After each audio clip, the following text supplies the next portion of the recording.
Assalamualaikum warahmatullahi wabarakatuh. Salam sejahtera untuk kawan baik Nur Iswan Channel semua. Salam menjernihkan pikiran dan menebar kebaikan.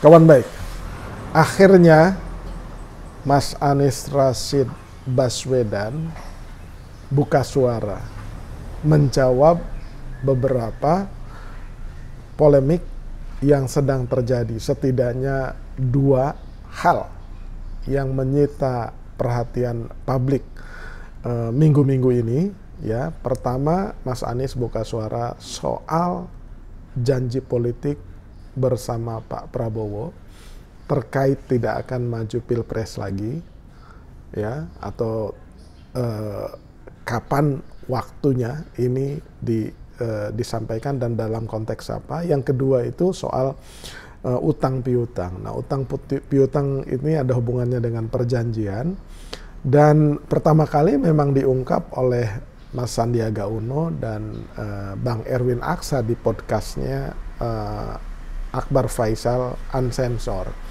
Nah, sepertinya di podcastnya Mary Riana channel di YouTube, ya, itu karena ditanya oleh Mbak Mary, ya Mas Anies dalam tanda petik ya terpaksa menjawab dengan amat sangat terukur dan menjelaskan data dan faktanya.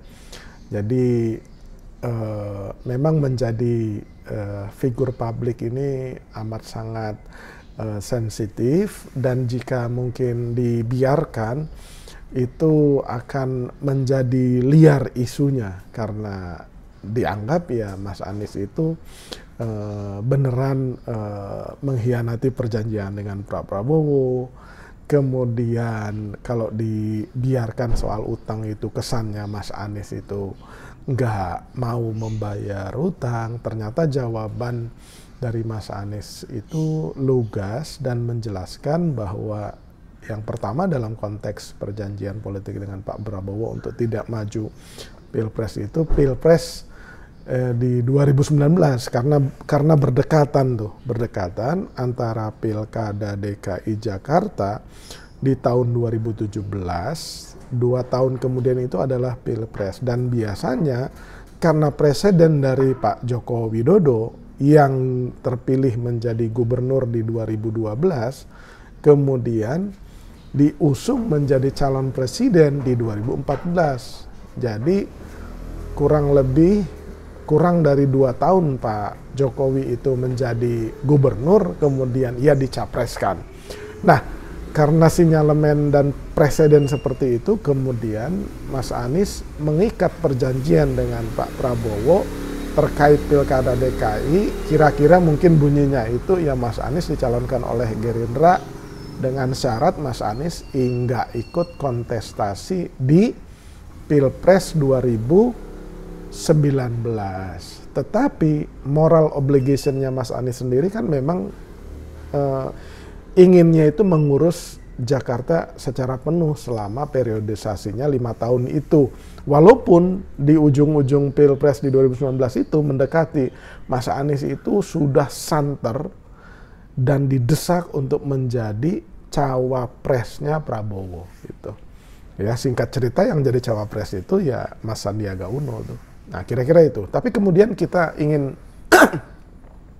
mengulas lebih jauh hikmah wawancara Mas Anies ketika buka suara itu. Nah, ini memang mungkin menjadi pas karena agar semua menjadi terang benderang gitu.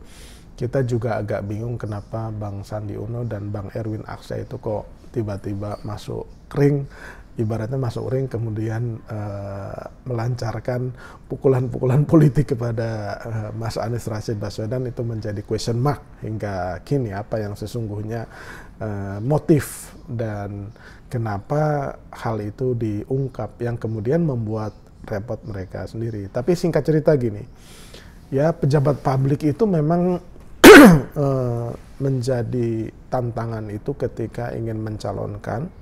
Ya, mencalonkan itu tidak hanya dukungan suara, tapi juga dukungan logistik untuk membiayai kampanye mereka. Jadi ujungnya ini semua pejabat publik, semua kepala daerah, semua calon presiden, ya seperti itu tantangannya. Itu tidak hanya dukungan politik, di dalamnya dukungan suara, tapi juga dukungan logistik untuk berkampanye. Nah, ini menjadi penting. Belum lagi misalkan menyediakan dana, partai-partai politik pendukung itu kan harus juga menyediakan dana untuk memberikan transportasi kepada para saksi yang berada di seluruh TPS di Indonesia. Nah, itu tantangannya. Nah, masalahnya ketika menjadi gubernur atau bupati, gubernur dan bupati itu tidak bisa mengangkat menteri sebagai para pembantunya, ya, dari luar atau dari dalam partai politik. Jadi bupati itu punya menteri, itu namanya kepala dinas. Para kepala dinas itu, seorang bupati atau gubernur tidak punya pilihan lain selain mengangkat kepala dinas dari organik aparatur sipil negara atau aparatur pemerintah di kabupaten tersebut atau di provinsi tersebut. Jadi portofolio penunjukan dan pengangkatan seorang kepala daerah itu dibatasi oleh itu, ya. Jadi nggak bisa tuh sembarangan dari luar, sehingga tidak mungkin relawan atau para pendukung dari partai politik diangkat menjadi kepala dinas tuh. Nah, ini problem. Jadi mengangkat portofolionya menterinya itu kan nggak bisa tuh. Yang kedua, di provinsi maupun di kabupaten itu jumlah badan usaha milik daerah itu juga amat sangat terbatas, dan skalanya itu ya tidak besar skala bisnisnya. Mungkin yang paling besar itu hanya provinsi DKI Jakarta, ya. Kawan baik semua, BUMD DKI Jakarta itu ya ada PT Pembangunan Jaya Ancol yang mengelola Ancol, ya, ada PD Pasar Jaya yang mengelola seluruh pasar, ratusan pasar di wilayah DKI Jakarta. Kemudian ada Sarana Jaya yang mengelola apartemen atau lahan-lahan di Provinsi DKI. Kemudian ada Dharma Jaya yang mengelola rumah potong hewan. Kemudian ada Jaktur, ya, yang mengelola tourism dan hotel tuh, yang terkait dengan pariwisata dan hospitality sepertinya Jaktur itu. Kemudian ada Transjakarta yang mengelola transportasi, ada MRT Jakarta yang mengelola MRT-nya di Jakarta. Nah, jadi tetap saja terbatas, sehingga ketika seorang gubernur terpilih dengan kewenangan mengangkat menteri, ya, dalam tanda petik kepala dinas yang tidak bisa dari luar, dan harus mengakomodir banyak para pendukungnya, itu menjadi dilema tersendiri. Jadi kalau misalkan ada 10 BUMD, ya, 5 direksi dan 5 komisaris, berarti kalau 10, ya 10 menjadi 10, ya 10 kali 10 ya kurang lebih ya 100 lah. Tapi kan tidak mungkin semua diisi oleh para pendukung relawan, karena harus juga mengangkat orang-orang yang amat sangat paham dan ahli di bidang itu, which is biasanya tidak terikat dengan partai politik dan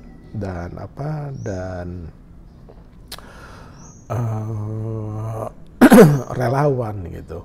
Yang penting punya expertise dan bisa memiliki etika profesionalisme atau punya kapasitas tuh. Nah, kembali ke dalam kasus Mas Anies, kenapa menggunakan judul ia adalah milik publik? Karena dukungan kepada Mas Anies itu kan bervariasi, ya. Bervariasi itu pertama karena aturan politik kita harus diusung oleh partai politik, berarti dukungan Mas Anies itu datang dari partai politik. Kemudian dukungan yang lain adalah non partai politik, ya. Non partai politik ini sebut saja misalkan dukungan dari para relawan atau silent majority yang tidak terikat dengan partai maupun relawan yang mau berjuang untuk Mas Anies gitu.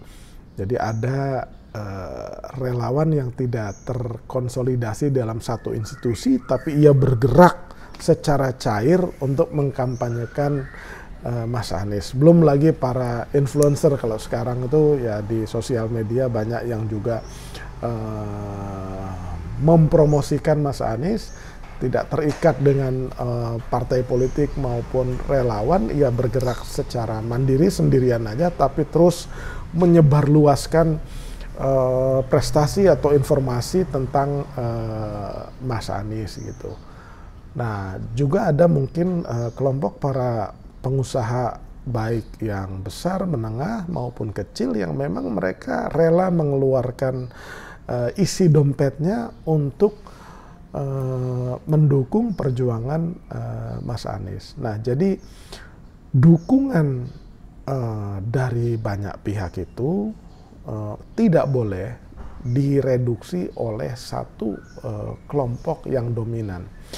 Jadi kenapa Mas Anies itu harus tetap menjadi milik publik supaya kemenangan, insya Allah tuh misalkan kemenangan jika Mas Anies menang, itu tidak ada kekuatan satupun yang mayoritas mendominasi putusan-putusan Mas Anies tuh. Tidak boleh gitu. Karena semua para pendukung ini potensial konflik of interest. Iya kalau gagasannya itu, kepentingannya itu sejalan dengan kepentingan Mas Anies yang baik-baik misalkan. Kadang-kadang keinginan di luar Mas Anies yang didesakkan ke Mas Anies itu justru seolah-olah baik tapi sebenarnya bahaya gitu, tidak baik atau tidak benar gitu. Nah, untuk mencegah ini ya harus ada checks and balance di lingkarannya Mas Anies supaya tidak ada dominasi. Nah, ungkapan Bang Erwin Aksa di channelnya misalkan, saya khawatir itu sindiran kepada Mas Anies, walaupun Bang Erwin Aksa itu tidak menyebut di situ. Jadi jangan lupakan sejarah, tidak boleh melupakan orang yang pernah membesarkan gitu.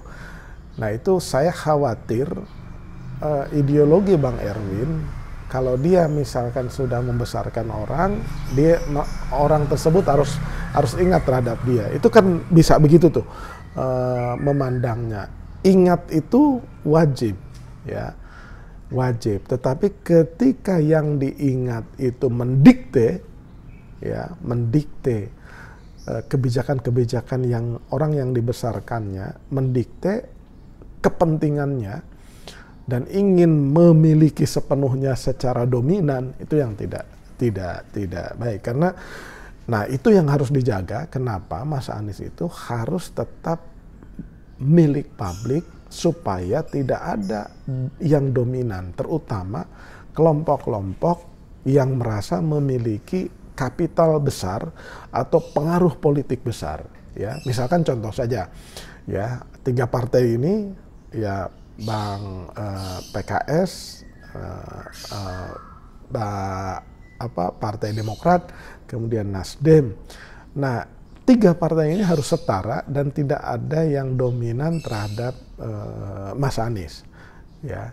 Tidak boleh ada yang dominan, ingin memiliki sepenuhnya sendirian itu Mas Anies. Begitu juga relawan, tidak boleh ada relawan yang merasa memiliki Mas Anies seutuhnya.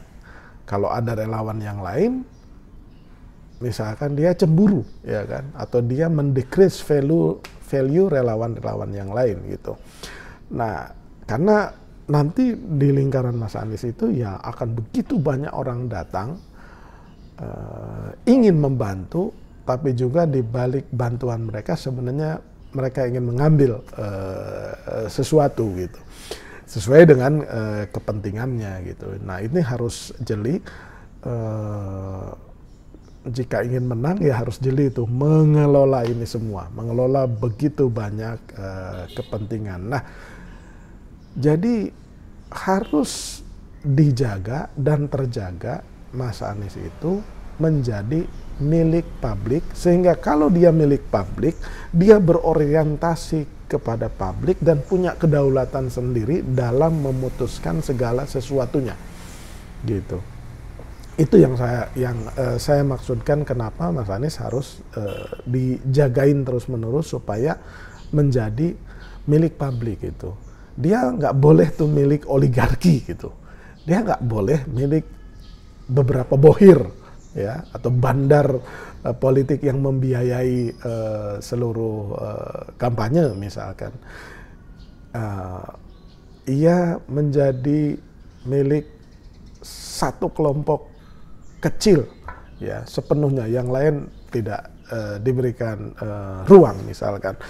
Nah itu tidak boleh, tapi saya kira Mas Anies sudah punya ilmu itu, punya ilmu mengelola itu semua, kemudian merangkul semua sehingga menjahitnya menjadi satu kekuatan untuk perubahan Indonesia yang lebih baik. Jadi kira-kira ya semua menurut saya para pendukung Mas Anies dari berbagai sektor tadi, partai politik, relawan, masyarakat luas, individu, para pengusaha, para bohir, nah itu harus menyadari betul jika Indonesia ingin ini lebih baik ya, kepentingan pribadi-pribadi itu harus minimal. Jadi kalaupun misalkan mau berbisnis ya menempuhnya secara prosedural dan tetap tidak boleh mendominasi, karena setiap kebijakan itu juga nanti kalau di negara apalagi ada pemerintah menyelenggarakan berbagai kebijakan yang implikasinya kepada dunia usaha itu besar. Bahkan pemerintah sendiri melakukan investasi, capital spending, ya, kemudian belanja modal dan lain sebagainya itu yang kemudian melibatkan dan mengundang pihak swasta atau para pengusaha untuk ikut memprosesi itu semua. Ya, tapi kalau misalkan ada katakanlah 10 proyek besar ya 10 proyek besar, misalkan ada pengusaha yang pernah mendukung Mas Anies, ya tidak boleh mengambil 10-nya, tidak boleh mengambil 50-nya, ya kan. Tapi untuk mengambil proyek itu kan harus menempuh prosedur dan standar yang benar, karena sudah diatur regulasinya. Tidak boleh nabrak-nabrak tuh, semua ditabrak-tabrak aturannya sehingga ingin dominan itu tadi. Tempuh secara prosedural, tidak ada salahnya mengambil proyek itu, tapi kalau sudah menang harus mampu menahan diri dari 10 proyek itu mungkin dapatnya cuma 2 atau 3 saja. Gitu. Karena kalau diambil lebih dari 30%, itu pasti masalah dan menciptakan musuh, ya, karena yang lain ini juga ingin mendapatkan proyek itu. Nah itu yang kita maksudkan, kenapa juga para pendukung atau para pengusaha di belakang Mas Anies itu harus menahan diri. Nah ketika misalkan jangan juga sudah mendapatkan 2 atau tidak kemudian kecewa, ya, ketika kecewa kemudian mengungkit-ungkit ya kebaikannya dalam mendukung Mas Anies. Nah, itu nggak fair tuh menurut saya, ya. Menurut saya sangat tidak fair ketika ia ingin menguasai secara dominan di atas 30%, dan ketika Mas Anies mencegahnya, ya, tidak mengikuti apa yang menjadi kepentingan pengusaha tersebut, kemudian dia mengumbar, menyerang bahwa Mas Anies lupa terhadap pihak yang membesarkannya. Nah itu saya khawatir itu aja. Jadi marilah kita jaga siapapun pejabat publiknya untuk tetap menjadi milik publik, bukan menjadi milik oligarki, bohir politik, klik-klik politik di internal, ya kan, atau dominasi satu partai saja, atau dominasi satu relawan saja, atau dominasi kelompok Mas Anies dari masa silam misalkan. Ya itu harus dibuka ruang itu secara terbuka dan berkompetisi secara sehat dan saling check and balance di antara kekuatan para pendukung Mas Anies. Dan kita harapkan pejabat publik tetap menjadi milik publik yang berorientasi kepada kepentingan publik. Itu harus dilakukan tidak hanya oleh Mas Anies tapi oleh seluruh pejabat publik di Indonesia. Demikian kawan baik, mudah-mudahan itu memberikan manfaat. Itulah hikmah dari wawancara Mas Anies ketika membuka suara dan memberikan jawaban di podcast Mary Riana. Terima kasih Mbak Mary Riana atas podcastnya. Jangan lupa juga kawan baik semua yang nonton ini, subscribe, like, share, dan komen Nurrizwan Channel. Terima kasih.